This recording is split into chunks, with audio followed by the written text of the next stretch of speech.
edition of Creative Space. I have Andrew Dorsett, and we are talking soca music.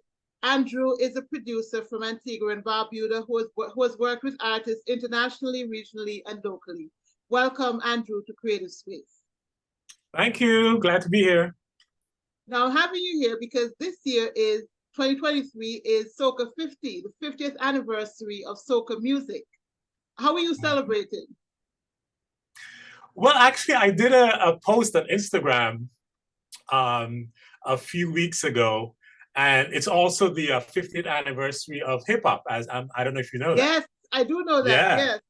So I asked my favorite followers. genres. I asked them which one would they, if they could only have one, which one would it be? Well, it's all Caribbean music, right? Yeah. So that was interesting. Because the founder of hip hop, Kool Herc, is from Jamaica. So yeah, they started it as well. Yeah. Now tell us about the founder and the founding of soca. Yeah, that began in Trinidad. It was a deliberate action by Calypsonian. He went by the name Lord Shorty at the time. And yeah, he decided that it would be nice to have a blend of the Indo-Caribbean culture and the Afro-Caribbean culture combined and create a new style. So that's what he did. And it happened for a while. He had some songs that had that combination, but eventually the Afro-Caribbean part of it took over. So it's really that. I think it's safe to say that because the Caribbean is such a pepper pot, we've had all flavors. We've had French, we've had Latin, we've had, Afro. We've had all kinds of things kind of put in the pot of soca over the years. Yeah. But in Antigua and Barbuda, we have what we call Benna.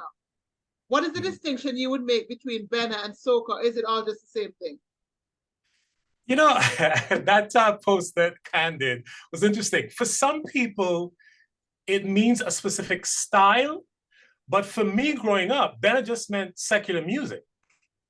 So yeah. I think it depends on who you ask and what time period. Yeah, because everyone has their own definition. And when I grew up, my grandparents used to say Benna music, just meaning anything other than the music that we had in church. So it really depends on who you ask. So Burning Flames had a song called Antigua Trademark Music. So I'm going to call Benna our trademark music because Benna. Yeah, a lot of people do that. Yeah. Benna to me is. I used to think of Benna as the sort of the grandfather of Calypso and soca as the child, but I think it's all just on a continuum of sounds and flavors from Antigua. And if you wanted to make a distinction between the soca from Antigua and say Trinidad or Grenada or any other part of the Caribbean, what would you say underpins Antiguan soca? Ooh, that's a tough one. Just for some background information, there was a period of time that I wasn't really following soca because I was living in the US and I was following, the US styles. I only started producing soca 10 years ago. Okay. When I returned to Antigua. So if I were to, well, in general, it's medium tempo, I would say. For instance, there's the Boulon movement out of Dominica. That's usually very fast. Some Trinidadian stuff is somewhat slower. Antigua seems to be in the medium tempo, going more towards fast in terms of the tempo. In terms of instrumentation, it's pretty much like the other islands. Maybe, especially since the Burning Flames, there's a particular emphasis on the percussion that Antigua music tends to have. Not all of it. The more traditional sound in soca has a lot of percussion. Some of the stuff out of Trinidad does not have that much. And even if it's there, it's not as prominent in the mix.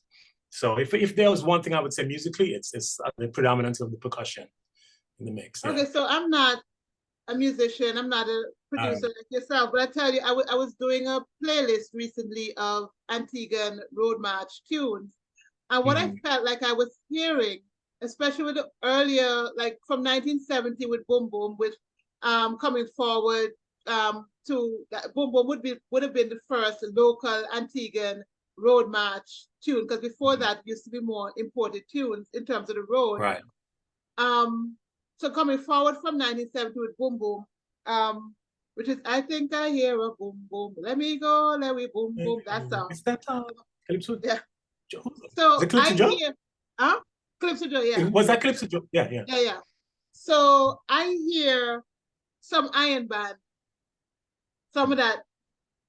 The I percussion, hear yeah, it. yeah. That's what I hear. And then when you come forward to Short Shirt and Swallow dominating in the 70s and early 80s, I hear a lot of brass. Again. Okay. And then from 1985 with Burning Flames and Styly Tight, I'm calling that the rhythm box era where you hear they have the, and I don't necessarily think it's all mid-tempo, because I felt like Burning Flames sped things up from what it used to be. Yeah, they certainly did. They certainly did, yeah. Yeah. And then, of course, with Worky Worky, they slowed it down again. Yes, but that was intentional. Tell us that story about the history of Worky Worky, because you had a little interaction with Umpo. Yeah, I always thought of it as their best song. And so online, Unku had mentioned it. And I told him, yeah, man, I think this is your best song. And he's like, oh, interesting. Because he said that, the people in Trinidad liked the Burning Flames, but they thought the music was too fast. And so he intentionally created this song that was much slower. And I thought it was fascinating because it's one of their biggest songs. And so it just proves that sometimes you just got to tweak it, if you want to, grab another audience. Yeah.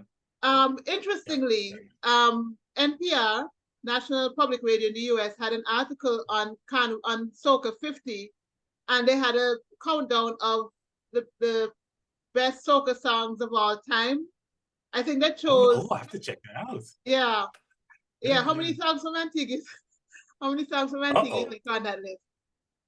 Ooh, I would hope a handful, considering the Burning Flames, and how. But keep in mind that we're small and we get left out of the conversation. So, how many songs and which ones would you think have to be on the list? In 50 years of soca.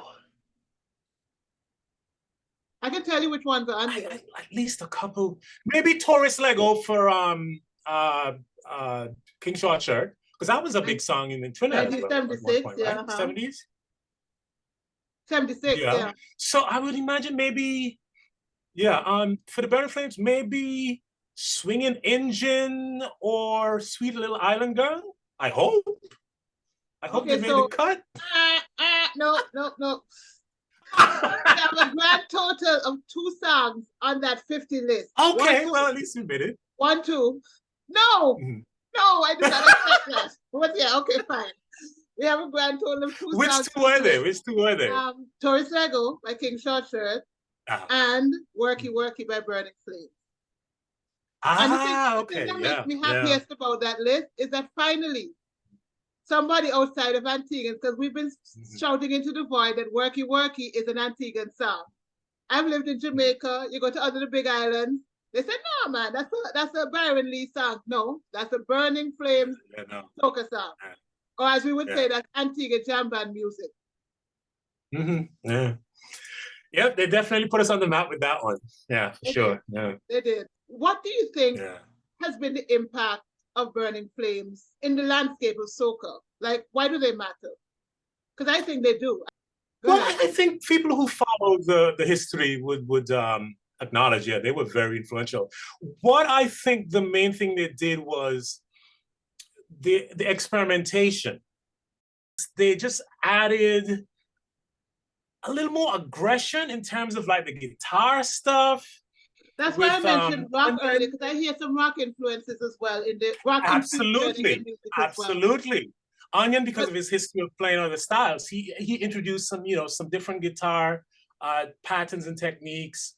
There was the predominance of the rhythm box, as we say. The bass lines from Unku were different. It's like catnip to Antigua, the rhythm box. We just go crazy. Yeah. And the singing style too. I mean, now we are quite used to the Flames, but their style was a little different. Very. It was, I remember when I first used, when I was in high school, and I was like, man, that's different.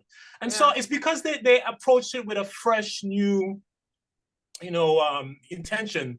I think that's what made them stand out, and they were great writers and great musicians, and so that helped. Yeah.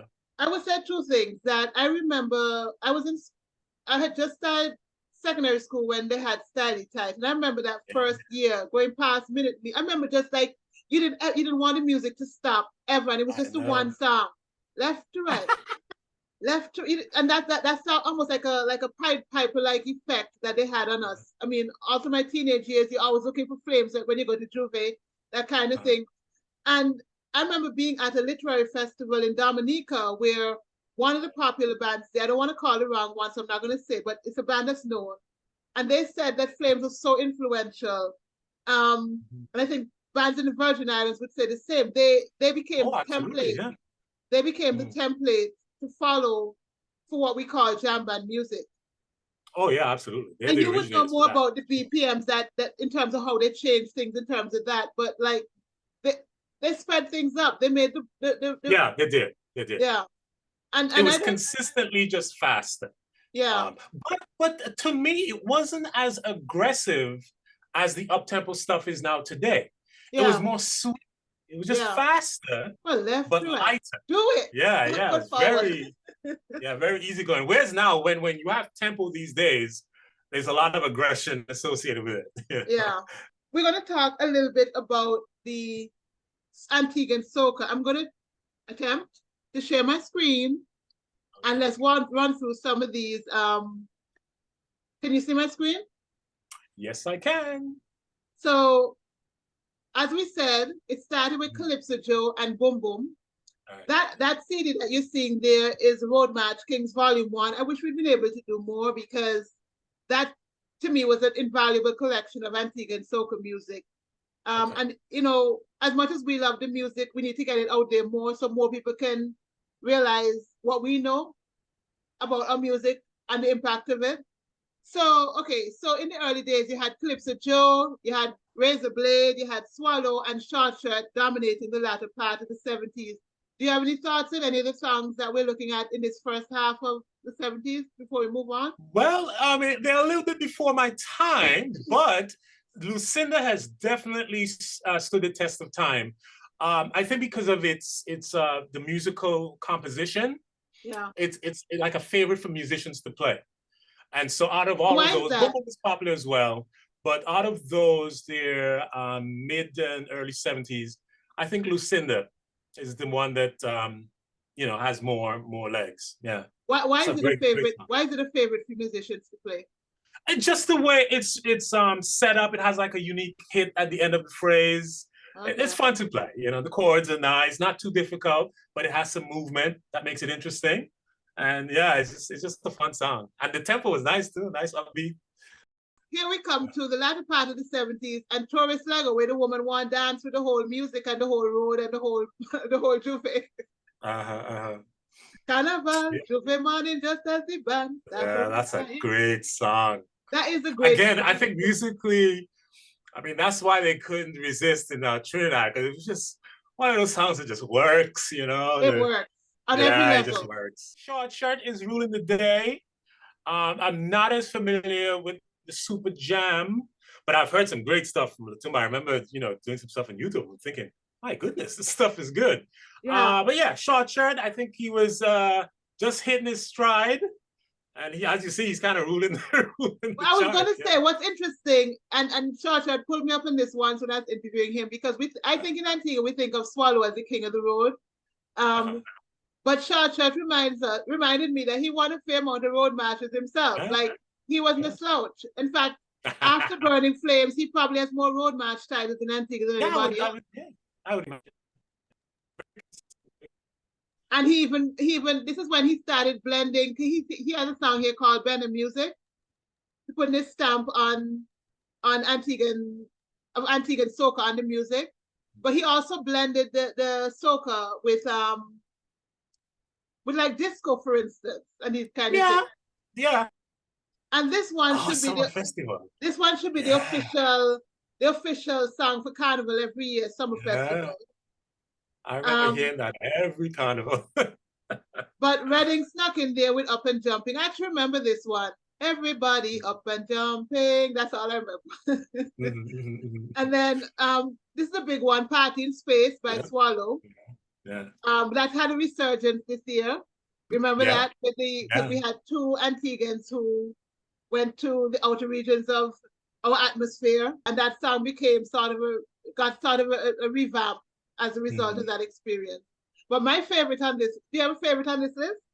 And why? Oh, I would have to go with, you know what song I remember hearing most during that time? Was Push.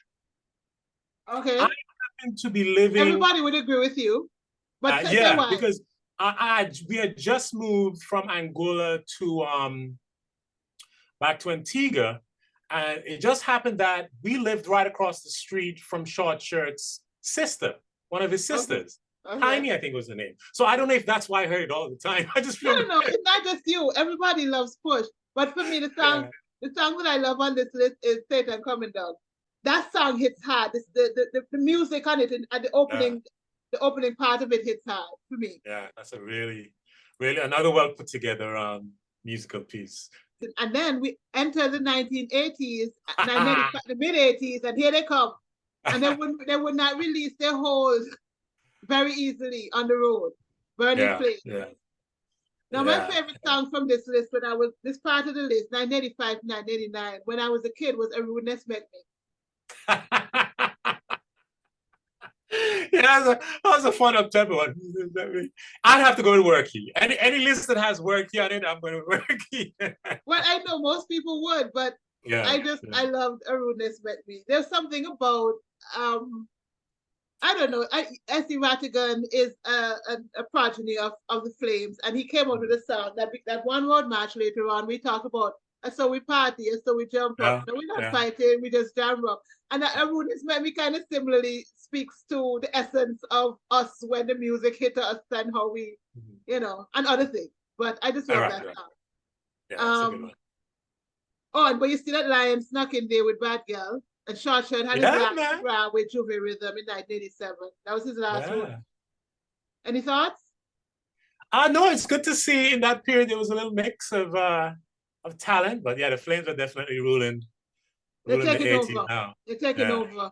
And here we come to the 90s, where the only non-Flames road match was Vision Band Dress Back, and most people think that's a Flames song anyway. I have to keep correcting people. That's not a Flames song. Rest in peace, Eddie Mello. That's a Vision song. Wow, they were so dominant that every song they think was Flames. This is the latter part of the 90s when Flames started fracturing. And so we see Onion having a solo hit by himself there with Crazy Man. That was the first year he entered the Calypso Monarch competition. And the year that Flames won with Sweet Song, there was another big song that year. You remember what song that was? Oh, is that the time when LA Crew had a big song? Was that the time? LA Crew had a big song that year. Was it Lethal Batty? Was that the year? I think it was Lethal Batty. Batty. But as you know, the song that won the road was the song that most of the bands were playing, and a lot of the bands at the time would also include the steel bands, and the steel bands love Sweet Song. Yeah. It had that melodious sort of. Very sweet. Batty was more jam bandish, and Sweet Song was more melodious, I guess. But I love. Oh yeah, it was very sweet. Speaking of the drama, I Command You as well. I Command You when he took on the role as a magician. All right, so we come. And that's a really nice song too. That's a really good song, well written. It has a lot of dynamic. I remember say again? No, I said we'll be looking at the new list. I remember Exercise. Oh, that was funny. That was humor right there. Coming right on the heels of Jim Jam, if I'm not mistaken. Jim Jam was a little earlier. Jim Jam was 95.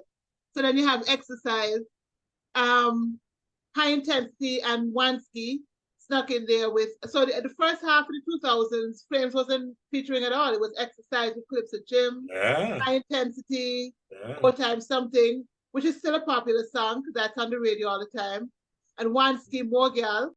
You see, like those songs at the end for Flames, like 2003, I'm not as familiar with those because I was at the height of my pop and R&B thing in Los Angeles at the time. Okay. Yeah, so a lot of these are not as familiar to me Okay. because I was there for 12 years from 2002 to 2012. Yeah, yeah. Well, So you know these what that are means? not That as means familiar. that means that what you have to do now is you have to go to my Antiguan Writer YouTube channel and listen to the whole playlist so you can get caught up on all this music. Yeah, yeah, I'm gonna have to. Yeah, good job. Okay, Yeah, so 2006 to 2009 was some version of Flames. What is Red Hot or I know, Burning right? Flames? Called Flames to me. There was Trouble, there was Uh, Happy, there was Musical Bomb, there was Trademark. Any thoughts on this part of the list? I remember everyone kept telling me about this Pappy. And so that's the one that stands out. I guess they had this guy playing the trumpet, and Pappy that's was the a one that. character. Pappy was a character that used to go to cricket, and you know, like how you have, Okay, that's yeah, he used to okay. blow the Yeah, trumpet in the stands. I'm not a big yeah, cricket person, even I know Pappy. He was like one of those people, and so yeah. that was Crocus who made a song about him. Yes, yes, yeah. Which is one interesting thing about Flames and what they've also done because they've had so many variations and offshoots. So you have the original Burning Flames, you have Red Hot Flames, you have Burning Flames, which was Yeah. Onion and them. Then you have Essie Rattigan, you have Crocus doing his own thing, and all these to me is all part of the Flames umbrella. So that's why I say they Yeah. have twice double figures in terms of road march. Then we have some of the young bloods coming in, like Hard Knocks with KFC, the Kentucky song, which Short Shirt convinced me is a social commentary. Okay. I defer to Short Shirt. I had to. I was like, okay, for social commentary. Then you had Etsy Rattigan shows up here, and the new Eminem music tribe started to come in. They've had, I think, 3 road march now between Menace, Boaster, and Lowrider. They've had about 3 road march songs. Right. Now, I produced that one in 2014 and 2015, correct? I did not know that. Yes, so tell me about I the was like, I production don't of think those she songs. knows. Huh? I did not know, so tell me. Yeah, yeah. That's pretty much why I'm now focusing on producing Caribbean music because I returned in 2013, or was it late 2012? Either 2012 or 2013, because I remember kicking you back door. I definitely was here for the Golden Cup. And I just returned. I was like, okay, when in Rome, So I started, focusing on soca. And I knew Menace's dad. And he's this character similar to Menace. And eventually I met Menace and I had some instrumentals that I was, letting people listen. And he liked the one instrumental that I had. I played it for a few people, but he was the one who, took it on. And he wrote some lyrics and we did Fat. I recorded the vocals in someone's house somewhere, I think. And yeah, that was his breakthrough song. He started out with that. And then the year after that, we did Boaster's Old Time Something. And yeah, that's when I got my first 2 road march songs. That's fun. Decided to do in the Old Time Something.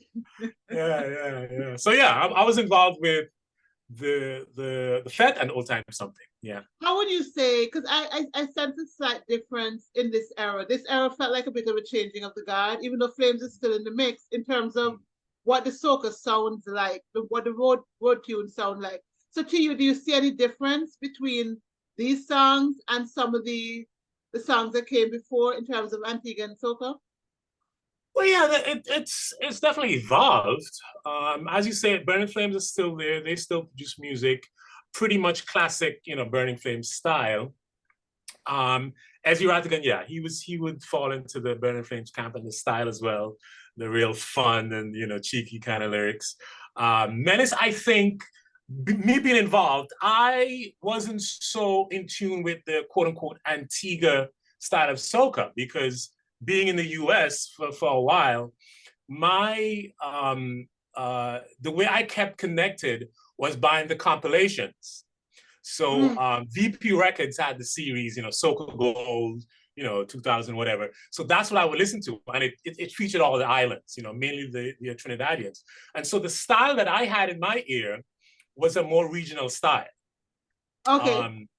Yeah, yeah. I'm glad you Fetch, said that, because I remember the first time I heard Menace, there were people who didn't realize it was an Antiguan artist. I've had conversations yes, that's with what I the heard. time. I said, no, that's an Antiguan song. And they were like, you Yeah, sure? Because it had yeah, more of yeah, a international flavor to it. yeah, yeah. Because Without, that's what, I was without, coming I would from. say this, without sounding generic. Because sometimes I think people think when they make something international, it has to sound generic. And I don't think you did that with these songs. It still felt like Yeah. us to me. Yeah, well, it had to, because Menace is such a strong personality that you can't, regardless of what the music's doing, it's going to sound like, Menace and his unique style. So I And think he's that and he's helped and that he was and on. he's not mimicking Trinidad, because I think sometimes that's also Yeah. something No, that no, exactly. He's a unique, performer and singer. So yeah, he will always has that Antigua flair. Anything he releases, yeah. Okay, so real quick, this is the latter part of the 2010. Yeah. Tian, Claudette, Red Hot come back in there. Of course, Lowride is part of that. Fish Dance is part of the Eminem musical family. And then the last 2 years, because we had the gap for the pandemic years. One of the significant things I want to talk about here is we see someone like Lyrics Man coming back into the fray. Lyrics Man, in some ways, is not a typical soca artist. He has more of a old school calypso sound to him sometimes as well, that comes into the. So it was interesting to see him stand out here, and Claudette being the first female, with back in 2017, she became the first female to win a road march with Out Day, and then she won Wait, again. that was the first? First woman, yeah. Wow. Yeah. I would Yeah. have thought. Who? Wow. I never Remember, realized that. Flames dominated, and you have these other men dropping in. Yeah, that's true.